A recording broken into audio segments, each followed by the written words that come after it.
संविधान पर चर्चा के दौरान पीएम मोदी ने कांग्रेस को गिनाया 55 साल का हिसाब। कहा, नेहरू ने अभिव्यक्ति की आजादी छीनी, 55 साल एक ही परिवार ने राज किया।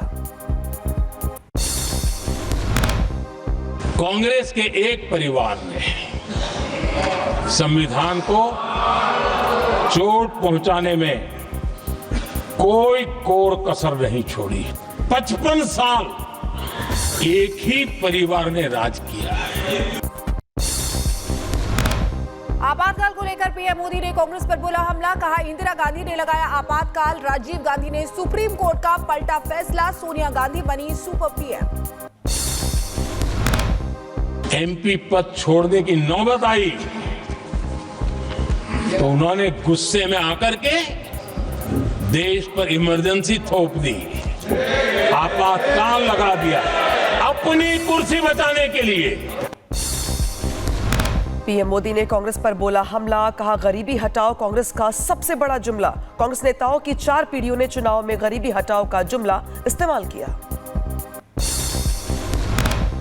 पीएम मोदी के हमले से तिलमिलाया विपक्ष। प्रियंका गांधी वाड्रा ने कहा, पीएम ने कुछ नया नहीं कहा, मैंने सोचा था प्रधानमंत्री कुछ नया बोलेंगे या कुछ अच्छा बोलेंगे। पीएम के भाषण पे अखिलेश यादव का हमला। कहा, 11 जुमलों का संकल्प सुनने को मिला। परिवारवाद की बात करने वालों का दल खुद परिवारवाद से भरा पड़ा है। आज हम लोगों को 11 जुमलों का संकल्प सुनने को मिला। जो परिवारवाद की बात कर रहे हैं उनका दल में भरा पड़ा है, वो भी जुमला निकला। कांग्रेस के बयान पर बीजेपी का पलटवार। कहा, पीएम ने कांग्रेस को दिखाया आईना, सत्ता में रहकर कांग्रेस ने सिर्फ संविधान की धज्जियां उड़ाई हैं। यूपी के मुख्यमंत्री योगी आदित्यनाथ ने की पीएम मोदी की तारीफ। कहा, श्रमिकों की मेहनत का सम्मान करके पुष्प वर्षा करवाते हैं पीएम मोदी।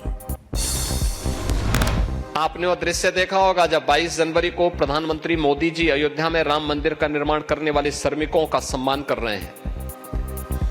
एक प्रधानमंत्री मोदी जी हैं जो श्रमिकों के श्रम का सम्मान करके उनके ऊपर पुष्प वर्षा कर रहे थे। मुंबई में आयोजित वर्ल्ड हिंदू इकोनॉमिक फोरम में सीएम योगी का बयान। कहा, आज भी कुछ विदेशियों के वंशज भारतीयों का सम्मान नहीं देखना चाहते हैं, इनके खिलाफ देश से एकजुट होने को कहा। दंगा फसाद पर बोले मुख्यमंत्री योगी आदित्यनाथ। कहा, दंगा फसाद कैसे कंट्रोल किया जाता है हम लोग जानते हैं। महाराष्ट्र में आज फडणवीस सरकार का कैबिनेट विस्तार। बीजेपी से 20 से 21 मंत्री तो शिवसेना से हो सकते हैं 11 से 12 मंत्री और एनसीपी से भी बन सकते हैं 9 से 10 मंत्री। नागपुर में होगा शपथ ग्रहण। बिहार चुनाव से पहले तेजस्वी यादव ने खेला महिला सम्मान वाला दांव। चुनाव जीतने पर महिलाओं को हर महीने 2100 देने का वादा किया। 200 यूनिट मुफ्त बिजली का भी ऐलान किया गया। आज से 2 दिनों के भारत दौरे पर श्रीलंका के राष्ट्रपति पीएम मोदी और राष्ट्रपति द्रौपदी मुर्मू से करेंगे मुलाकात। द्विपक्षीय संबंधों को मजबूत करने पर होगा जोर। राममंदिर को लेकर मुस्लिम धर्मगुरु मौलाना शहाबुद्दीन रिजवी का बड़ा बयान। कहा, बाबरी मस्जिद की जगह राम जन्मभूमि बनने के बाद सांप्रदायिक ताकतों के हौसले बुलंद हो गए और जो शक्तियां समाज को तोड़ने के लिए और देश को नुकसान पहुंचाने के लिए लगी हुई हैं, उनके हौसले टूटे और कमजोर हों। हमें यही सुप्रीम कोर्ट के फाजिल जजों से उम्मीद है और आशा रखते हैं। मकान निर्माण मामले में समाजवादी पार्टी के सांसद जियाउर रहमान बर्क को मिला दूसरा नोटिस। बगैर नक्शा पास करवाए मकान बनवाने पर भेजा गया नोटिस। उधर यूपी के संभल में 46 साल बाद खुला शिव मंदिर। साफ सफाई के बाद मंदिर के अंदर शुरू हुई पूजा अर्चना। मंदिर खुलने से लोगों में खुशी का माहौल। संभल हिंसा को लेकर एक्शन में सरकार। फरार उपद्रवियों पर रखा जाएगा इनाम। गिरफ्तारी के लिए गठित होगी स्पेशल टीम। अब तक पुलिस ने 40 उपद्रवियों को किया है गिरफ्तार। अयोध्या के दौरे पर नेपाल सेना प्रमुख अशोक राज सिगडेल श्री रामलला के किए दर्शन। तस्वीरें सामने आई। यूपी के लखीमपुर खीरी में प्रशासन की कार्रवाई। अवैध दुकानों पर चला बुलडोजर। ध्वस्तीकरण से पहले प्रशासन की तरफ से भेजा गया था नोटिस। यूपी के रायबरेली में समाजवादी पार्टी की सदस्यीय टीम ने किया दौरा। मृतक बंदी के घर जाकर परिजनों से मुलाकात की। टीम ने घटना की सभी जानकारी भी हासिल की। यूपी के बदायूं में जमीन और रेप के आरोप पर बिलसी से बीजेपी विधायक हरीश ने दी सफाई। कहा, राजनीतिक षड्यंत्र के तहत लगाए जा रहे हैं आरोप। मुझे फंसाने की कोशिश की जा रही है। यूपी के बरेली में ट्रेन पर चढ़ने के दौरान महिला के साथ हिंसा हुई। चढ़ते वक्त फिसला पैर, आरपीएफ जवानों ने रुकवाई ट्रेन, महिला को बचाया गया। यूपी के बदायूं में सामूहिक विवाह का आयोजन। 107 जोड़ों का धार्मिक रीति रिवाज के साथ हुआ विवाह। शादी समारोह में कई गणमान्य लोग भी मौजूद रहे।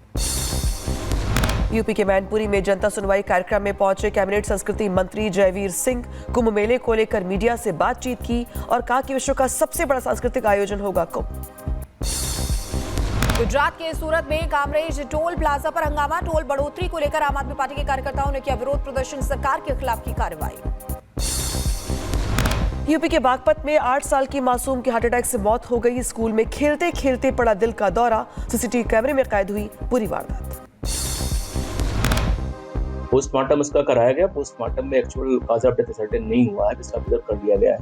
ऐसा लग रहा कि हार्ट वगैरह में कोई प्रॉब्लम से इसकी डेथ हुई है और डॉक्टर्स के पैनल ने भी इसमें कुछ डिस्कस नहीं निकाला है।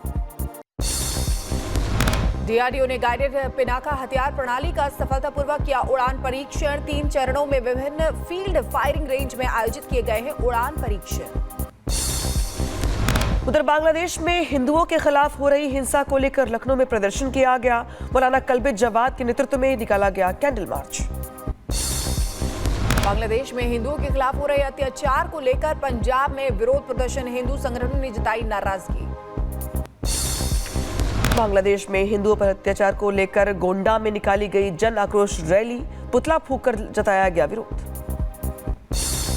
यूपी के जौनपुर में सड़क हादसा हुआ है। अनियंत्रित होकर खाई में गिरी बस। हादसे में कई लोग घायल हुए हैं, सभी को अस्पताल में भर्ती कराया गया। यूपी के मैनपुरी में बिजली का काम करते समय बड़ा हादसा हुआ। करंट की चपेट में आए 3 बिजली कर्मचारी। तीनों कर्मचारियों को इलाज के लिए हॉस्पिटल में भर्ती करवाया गया।